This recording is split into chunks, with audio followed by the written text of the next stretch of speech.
How does a routine assistance session turn into a metacognitive session?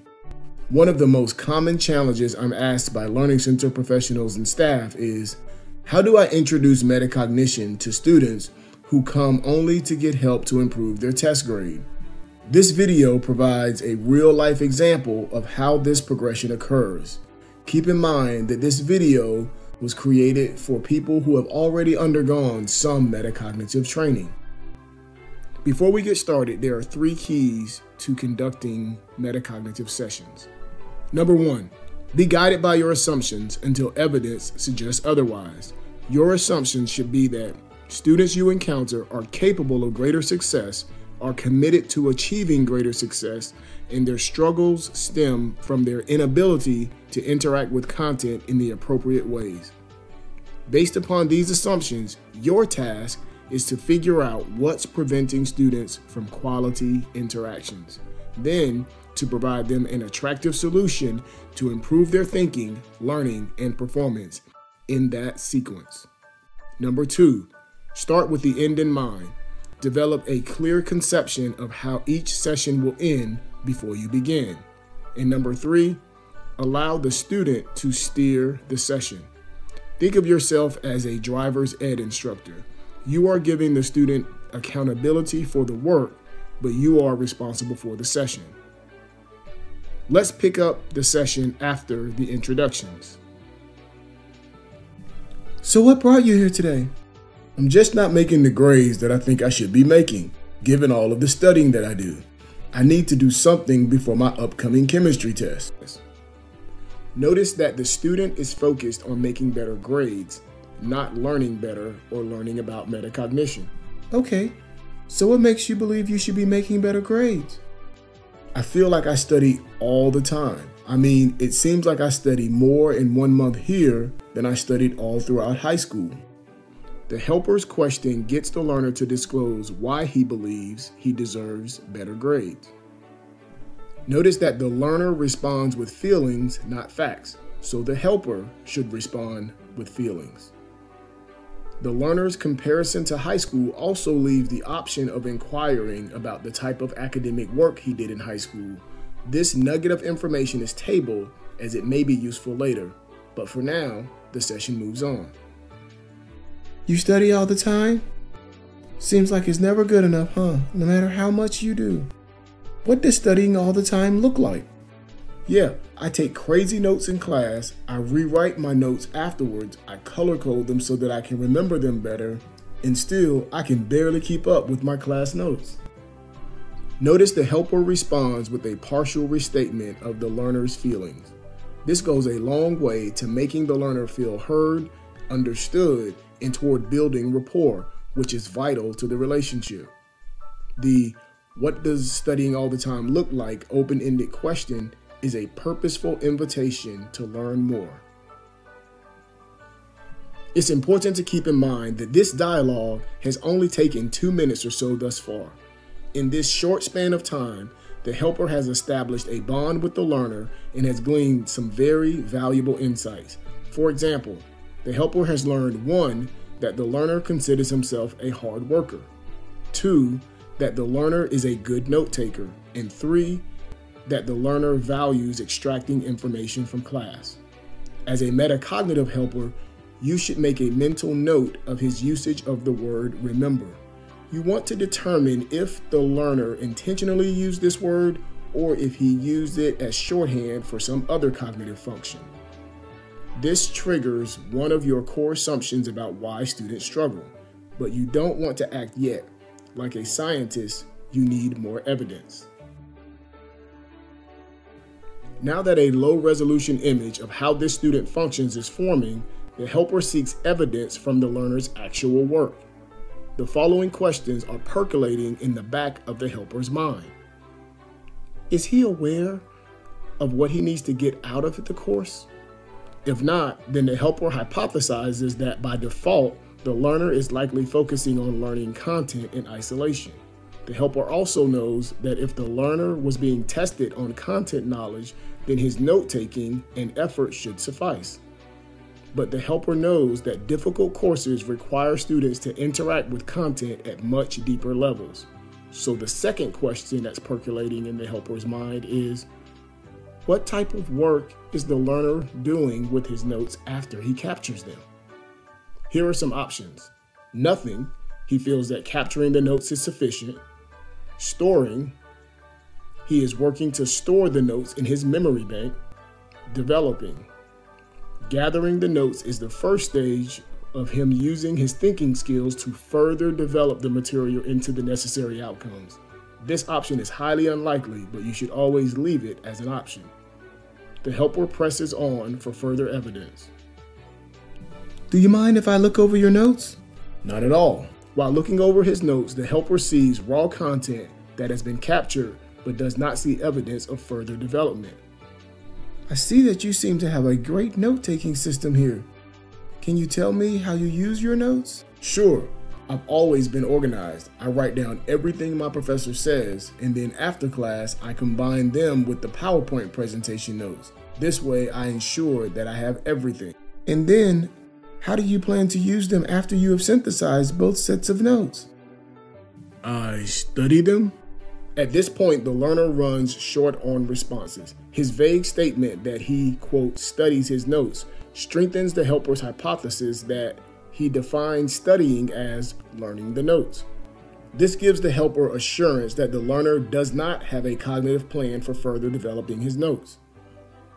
At this point, what the learner has not said is just as informative as what he has said. The learner has not mentioned the course learning outcomes, any external reading materials, labs, and so forth. The learner's study formula is becoming clear.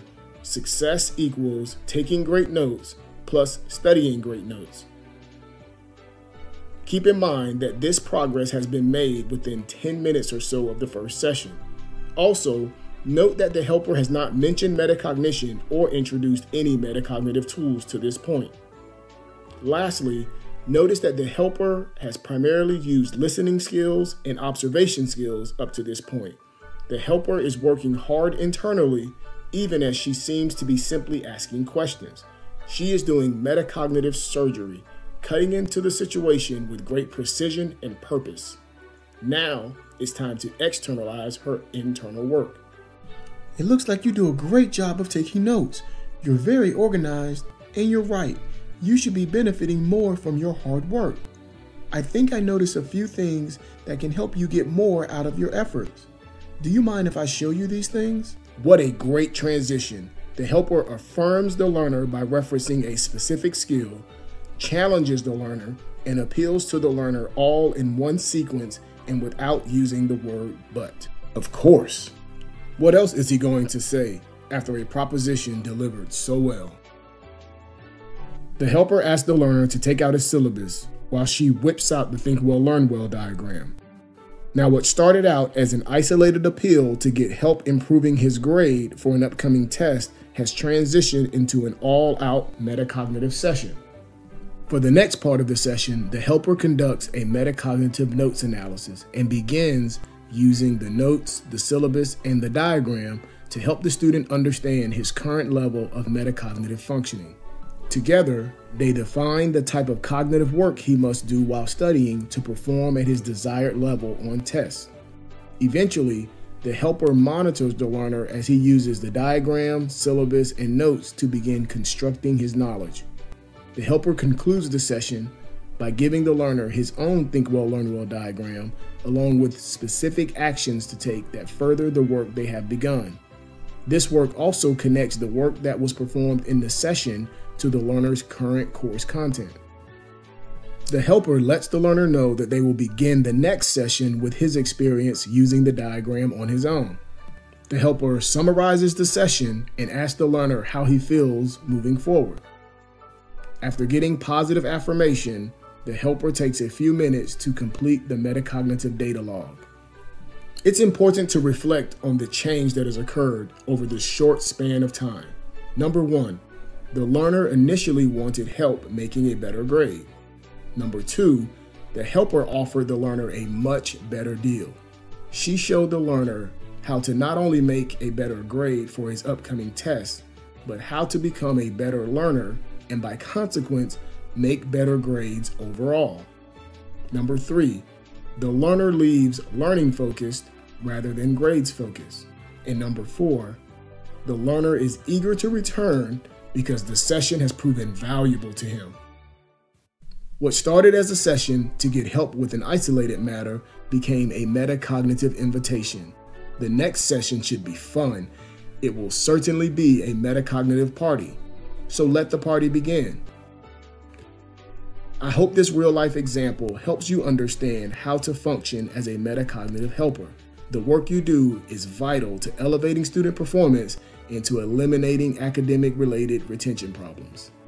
Now listen to these students and educators describe how metacognition has helped eliminate academic-related retention problems at their institution. My name is Nick. I'm an IT major. I applied this to CSE 141. My first couple tests were 45s and 50s, and my previous test was a 90. 45s, 50s, then to a 90. Big increase. Yeah. So I've been a tutor for some classes, so I've heard a lot about the metacognition and the different things there, but I wanted to really apply it to myself as a student, and I saw like an immediate increase in all of my scores. I didn't do that great, but I made a high B and she made an A just by doing these things. Wonderful, congrats. And that's why we're here. Good, good. A's and B's are good. And I've learned, especially after the second session, how to better listen and how to be able to extract the knowledge that I need. I applied this to med-surg. I'm a nursing major. Usually if you make an 80 on a med-surg test, you consider it pretty good. My first test I made a 74 on, and then my last test, which just completed about a week ago, it ended up being a 92.7 was my final grade. Yeah, so, big jump. Oh yes, the highest test I've ever made on a med-surg test. Yeah. I'm Botany. I'm a junior here and my major is biology. I applied this to organic chemistry and physics. On my first organic chemistry class, I had a 59.5, and on my final test, I had a 85. And then I applied to physics 2, and my first physics test I did terrible. I got 49, but then on my last test I got 85. It started with some students that were being referred to us, and they were earning 65, 68s on their exams. And over the last month, they have bumped those up to 90s, between 90 and 95. I started with a Bio 106 course tutoring.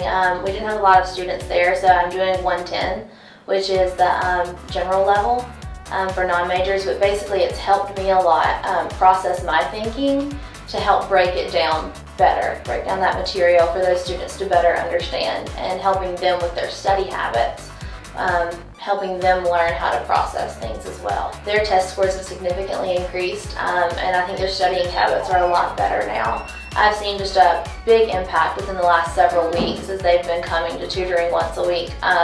The students have had a better time in tutoring, and they come a lot more prepared. They feel like they know the material a lot. Several tests.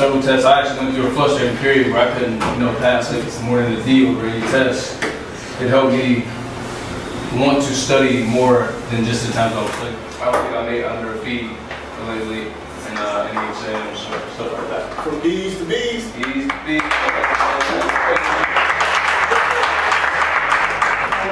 I noticed with the intro biology course that I was teaching that even though I have given more A's, the means I've gone up on all the tests. They have. I've not had to apply curves to all the tests, and when I have, they're smaller. I've not had to apply as much of a curve.